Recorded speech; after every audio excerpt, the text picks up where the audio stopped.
Hey, Ryan, welcome to the Military to Management podcast. I'm really excited to have you on, man. I love what you're doing with ClearPath and really appreciate everything you have going on in there in that aspect of your leadership. Excited to dive into that later. But let's start off with your military background.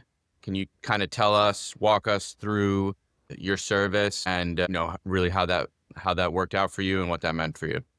Yeah, 100%. Thanks for having me on the show. I think it's incredible what you're doing. Very needed in this community. So I served in the Marine Corps. I joined right out of high school back in 2005. When I enlisted as an infantry rifleman. And so those of us that know what was going on in 2005, it was pretty predictable what I'd be doing. Following boot camp and all of that and getting dropped to my unit, I was assigned to 3rd Battalion, 2nd Marines in Camp Lejeune. And right out of the gate, we began a workup training for deployment to Iraq in June of 2000. And so what I'll say about that is, the Marine Corps, I joined the Marine Corps because of its reputation, being one of the most elite fighting forces in the country and being one of the most challenging experiences to navigate through. I wasn't really particularly interested in any of the other branches at the time, but as far back as I can remember, I've always wanted to be a Marine. And so, digging right into it, we trained for that 7-month workup, deployed to Iraq. And that first deployment, I'll say pretty much, beyond everything else I did in the military, left the biggest mark on me. We got into a lot of friction and combat while we were over there. Not for the first couple months, but throughout the deployment, it was pretty rough. We ended up losing about 14. And where we were in Iraq was in between Fallujah and Ramadi, so pretty contentious area. It taught me a lot, for sure. I don't regret the experience by any stretch of the way. It helped shape who I am today. But it also prompted me to start thinking, particularly with alcohol, trying to figure out who I was, what everything I did and what it meant. A little resistant, for sure, as a 19-year-old kid after going through all of that. Deployed again in 2006 to Iraq and much different type of deployment. So I left the Marine Corps in 2009 and gave the civilian world a try. Awesome. Obviously, thank you for, your time in and the big things that you did while you were in there, man. Really appreciate that. So I would expect everybody else listening to this do as well. What are, obviously 2 deployments, lots of friction. What were some of the biggest lessons or values that you took away from your 4 years in? One, that life is fragile and to make the most out of what you got. But, some of the biggest life lessons I learned that I didn't realize then, but I realize now was that shared misery and discomfort build some of the strongest bonds that you could ever find. Certainly. I mean, even in garrison, doing work in the field and training, and then going out and deploying to Iraq, I built some of the strongest relationships that I still have to this day. And it was born out of really that shared misery. It was a difficult experience. We all went through the same thing, and it taught me a lot. It also taught me that, discomfort wasn't a thing to avoid.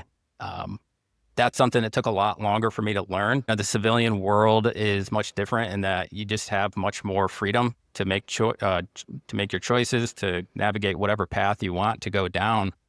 But when you don't have a choice and you're forced to navigate some of these trials and these tribulations, it makes you appreciate that freedom a lot more than when you're experiencing it every day.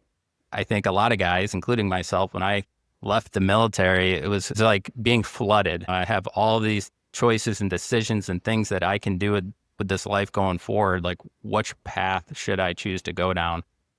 And it challenged me, right? Because I didn't feel like I had any translatable skills from being an infantryman to getting into whatever it was that I was going to do outside of the military. I thought I would be a police officer. That didn't work out. I really had an affinity for nature, not because of being in the field as long as I was in the military, but just because I felt comfortable out in the woods. I felt like I didn't really have to look out for community or try to blend in. It just felt natural to me and healing. So I got into forestry and ended up becoming an arborist. I did that for about 6 years, very hard work. And I would say that's the closest thing that I did outside of the military that resembled some of the challenges that while I was in combat aside, you're still doing life-threatening work, climbing trees with chainsaws, working with small teams, and just getting in grinding every day. but still wasn't finding purpose for sure. That's I mean, it's not funny, but I've talked to a lot of guys and gals getting out. Obviously, I went through the same thing. Kind of, you get out, you don't know exactly what path you want to take. Maybe go through a couple different, like you said, arborist, police, officer, but now you've kind of landed on a great fit. Can you talk about like that path? Because I think a lot of veterans kind of struggle initially when they get out. Their expectations are one thing, and then the civilian world is another thing. And it seems like people maybe go to one or two jobs before they figure out exactly what they want to do. So can you kind of talk about how you really found your why, essentially? Yeah, I mean, from the day that I decided to enlist in the Marine Corps and going through MEPS and going through the med checks and all that, you end that by taking an oath of service and defense of your country. And that is something that I didn't realize until almost 5 or 6 years after I got out of the military, what I was deeply yearning for, just the capacity to serve again. And so no matter what you do in the outside world, you could probably relate it to some element of service. But I wasn't getting that in doing residential and commercial tree work. It just wasn't filling my cup in that way. A friend of mine was working at ClearPath for Veterans. He was running an employment program, helping veterans find jobs locally and statewide. And they were hiring for a peer mentor in the area that I resided in New York State. And a peer mentor is a veteran themselves. And at the time, we were looking for vets that had combat experience to help other veterans navigate the transition from their military to their civilian life.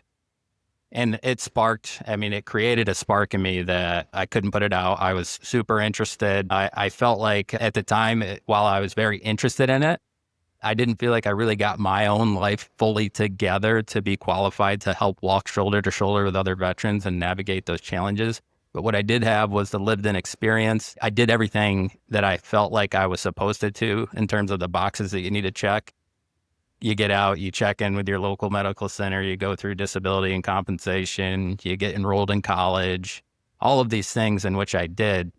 And it ultimately landed me in a career that wasn't meaningful or purposeful to me at the time. So I latched onto it. And before I interviewed for this job, my friend brought me to this facility and toured me around and showed me the grounds. And I was just blown away, right? Because my version of help or, assistance to the military community, the veteran community, was all resided within the VA, American Legions, VFWs.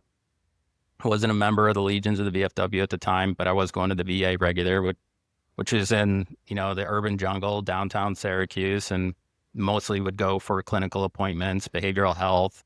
But there was a lot missing there. I think while I was doing something for myself physically and clinically, I really wasn't doing what I needed for my mental health, for my spiritual health, just my overall wellness. And that's really what I found at ClearPath. So I got this job and I started working as a peer mentor. I took a big pay cut, but I was actually doing meaningful work, and it was humbling, to say the least. I learned so much more about the veteran community than I had realized. A lot of the guys that I was working with, they weren't a mirror image of myself, for sure. They were facing homelessness, substance abuse disorders, certainly mental health struggles. I couldn't pay their bills, financial instability, all kinds of things in these underserved rural areas in New York that otherwise they wouldn't have any kind of connection because their nearest medical center would be 50 to 75 miles away. So it's like, what do those guys do? Most veterans that get out, myself included, wanted to live in a remote area away from as many people as possible. Didn't realize then what I know now is how important community is. That's awesome. So you got in with ClearPath. Can you kind of talk about how you climbed the ladder to like where you are today, like tip of the spear, leading the charge with ClearPath? Yeah, 100%. I mean, I've been there for 9 years now, a little over, and starting at the lowest level of the organization.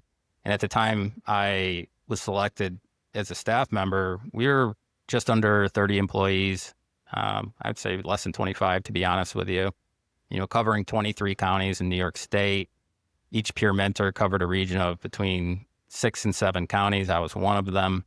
And I worked in that position for about a year, doing that work, kind of critically evaluating the services that we're providing, looking for unique ways to do what we do a little bit better. And, the infrastructure of the organization was, I would say, close to it. It was at its infancy really at the time, even though had been around for a couple of years. There's still a lot of growth opportunities. And the Marine Corps taught me a lot about being adaptable, innovative, think about unique ways to do your mission. And so I carried that into the workforce, especially as a peer mentor. But at the time, their canine program was something that I had a deep interest in, not only as like a member of the organization, but as a potential recipient.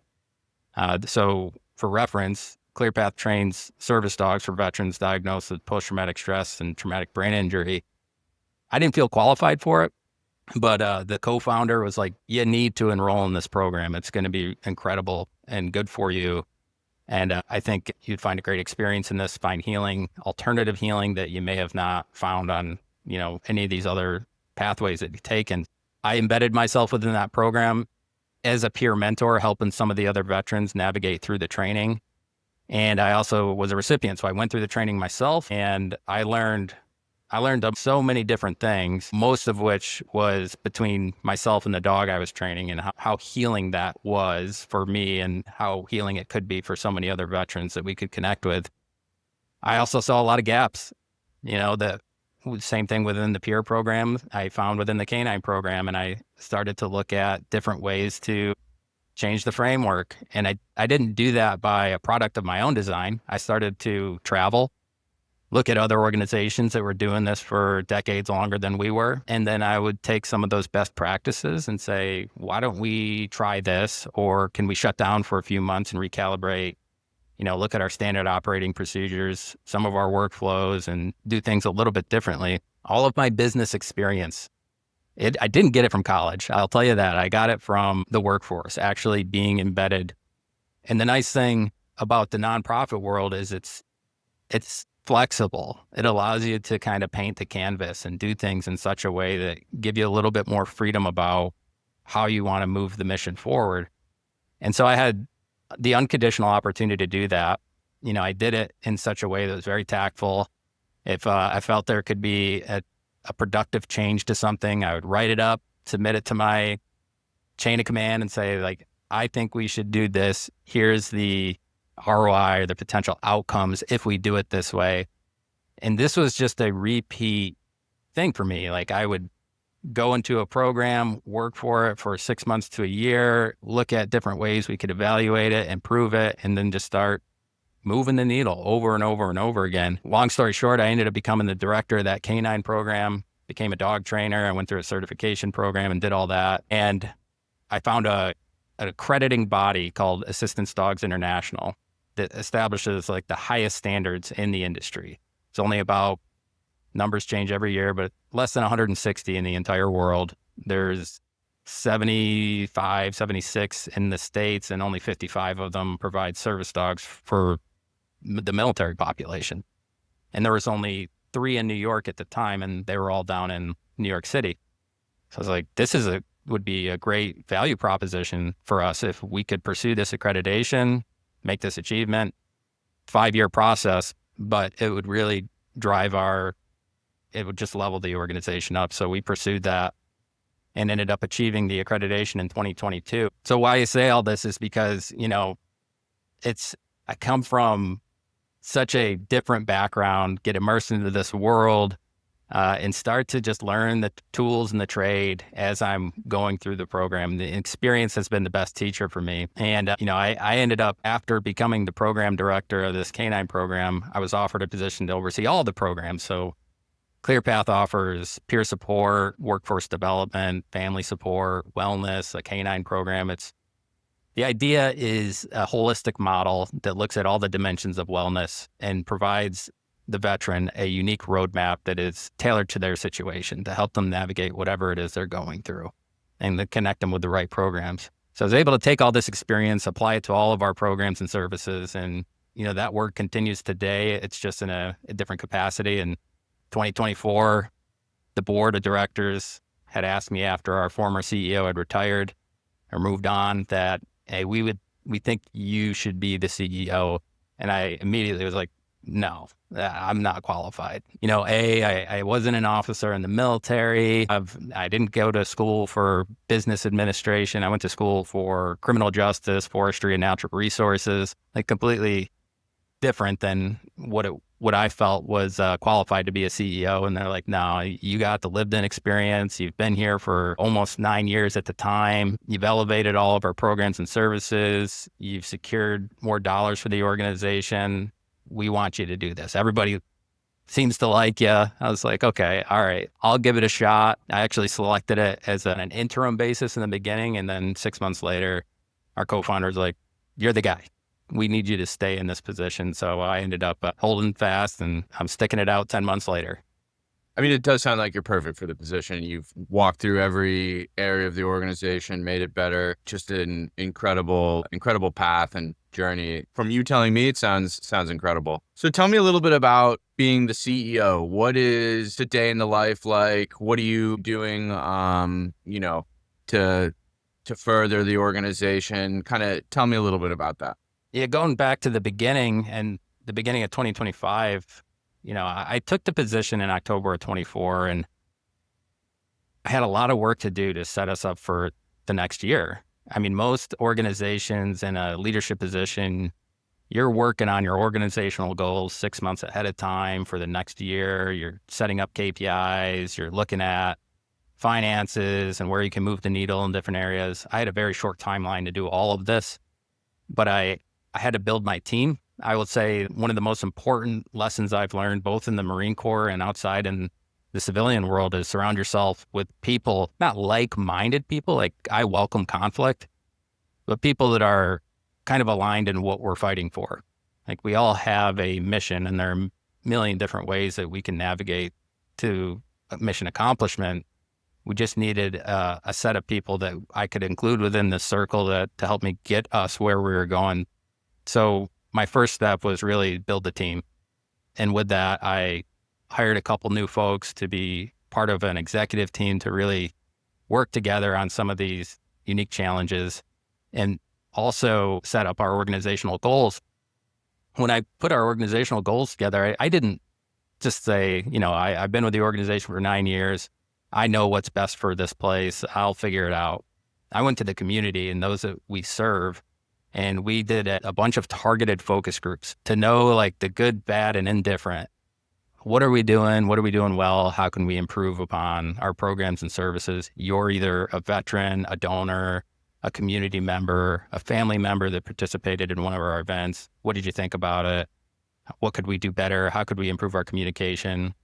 And we did this for about 3 months and developed a pretty comprehensive strategy document that just really spelled out for me and our team exactly where we needed to go. So with that, we put together our organizational goals and stepped off, and, later than I would have hoped in terms of setting that up for 2025, but nonetheless, we got it done. And, we're more than halfway through the year right now, and we're better positioned than we've ever been in the last 15 years. Amazing. So built the team, got the ship going in the right direction. And we talked about this like a little bit before, but now that you have the ship sailing in the right direction, you've got your team, what are some major shifts or trends that you're seeing in, the veteran support industry? I don't know if that's the right term, but like what are some shifts and trends you're seeing? What are some opportunities? What are that like might excite you, or some issues that you see on the horizon? Talk to us a little bit about that. Funding will always be an issue in any nonprofit sector. So we're constantly looking at that and trying to forecast as best we can so that we can provide the direct services that we provide. I'll say, when I say direct services, this is what our bread and butter for the last 15 years. We're actually meeting with veterans face to face. It's not all web-based. It's not through email. It's not just a newsletter they get on a quarterly basis. It talks about the great things we're doing. We're regionally in New York State, we're actually covering 33 counties. We're meeting with veterans where they're at and helping connect them with our core programs and services. Nationally, our K-9 program is serving veterans all across the country. And we also have a new program called Operation Socrates, which is a DOD approved program through SkillBridge, which helps veterans get into the K through 12 school districts and to those teaching jobs, which are much needed.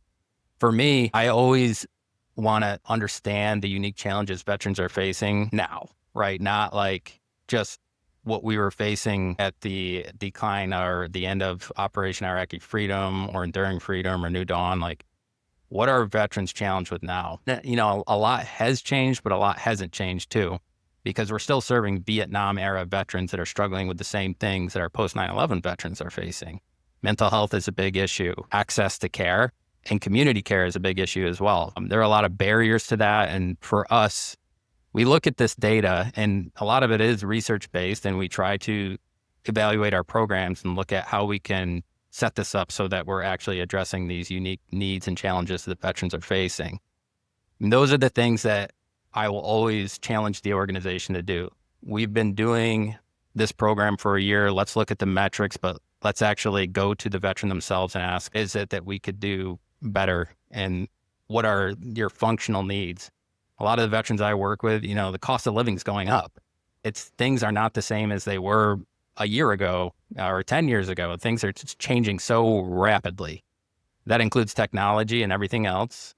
I like to be mindful of spending, right? So we try to bootstrap and do things with as bare bones as possible. Just do the good work and take it to a certain threshold. And only then, when you've thoroughly evaluated how well you could do by bootstrapping, maybe move into investing into a piece of technology or a partnership or whatever it might be. But I think it's too easy to fall into traps out in the industry, like the veteran services industry, and be taken advantage of. Marketing is a big one, right? Marketing costs a ton of money. And you just got to be really mindful about where you're putting your resources and what is the return on investment going to look like at the end of the day.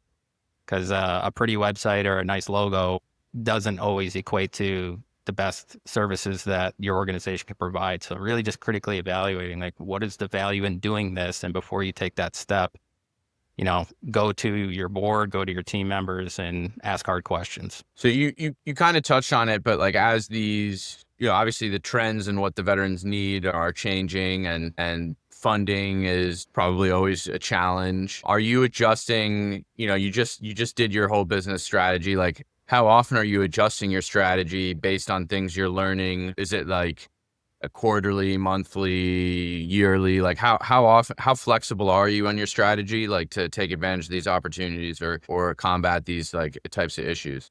That's a good question. I try not to change often. I will say, from the time that I took over as CEO to where we are today, there was more changes that were expected, right, on behalf of the organization, because new leadership, we were going to look at things a little bit differently and start to kind of tweak and adjust fire as we go, right? Like, until we could find center. So we did some big changes, and then we started narrowing down in just refinement mode. And I think that's where we are right now. So as we navigate the next 3 years, I don't expect major changes. Like, we have our goals, we have a strategic plan that we're working towards, and we've all agreed and done the work to, basically set up all of our individual goals and objectives to help push the mission. And I don't think it's healthy for an organization to go through a series of multiple changes on a rapid succession in a 12-month period. And culturally, especially with a large staff, and we're not huge, 47 employees. It's big enough, though. And I think it's really important from a leadership perspective to know that every small or big change that you make has a ripple effect across the whole organization, and that carries over into who you're serving as well. So trying to maintain consistency in what we're doing really well and refine a little bit on areas that we could improve on. Love it. Love it. Stick to the course. And yeah, I got it. You mentioned a couple things that perked my ears, like key performance indicators, KPIs, return on investment. Typically, those are things we hear in the for-profit business world. But could you kind of talk to me a little bit about what KPIs you're focused on, measuring and improving and things like that? Yeah. So we're an impact-driven organization, and it's not about a number. At the end of the day, it's not about, we don't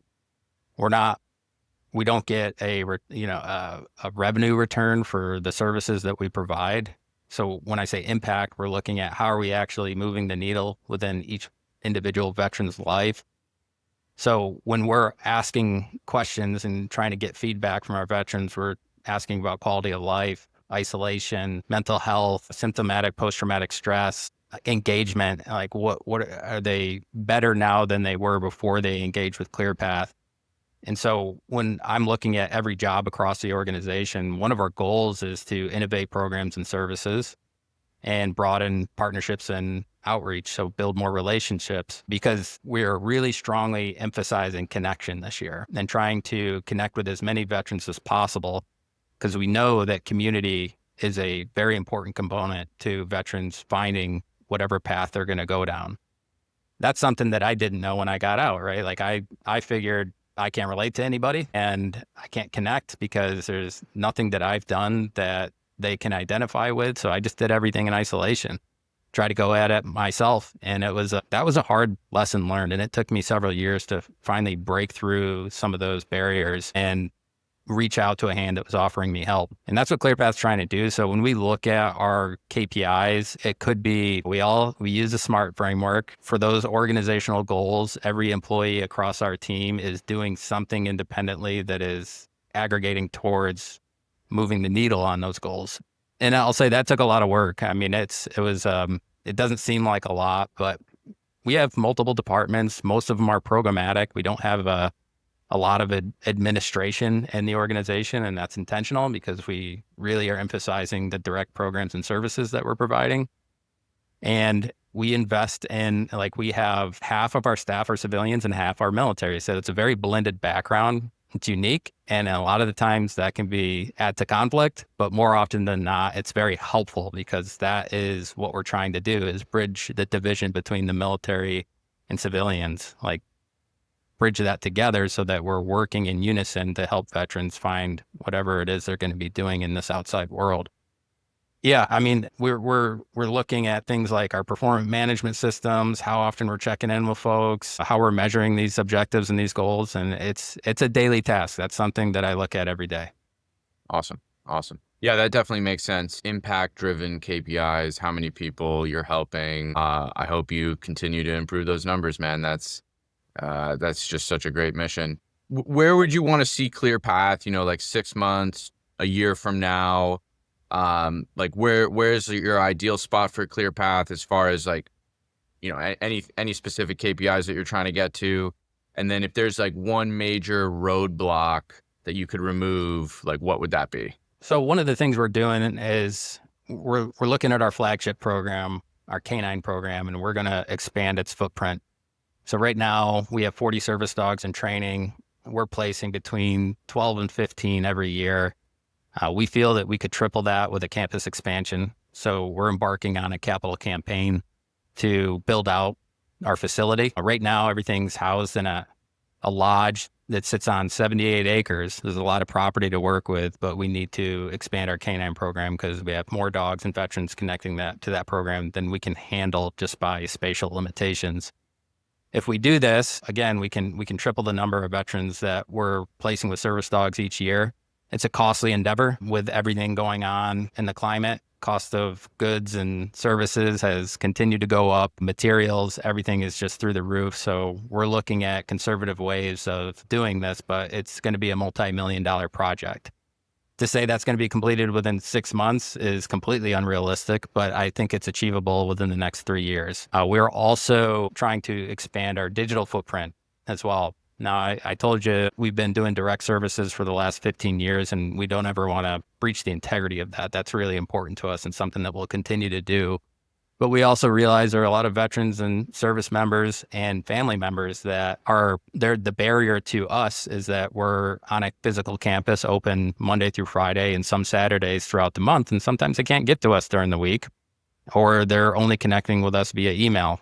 So we're looking at all of our programs and services. We're going to digitize a lot of the content, make it available online so that some folks that just don't have direct access to us can access through a digital platform. We anticipate that being up next year. So that is something that I foresee happening within the next 6 months.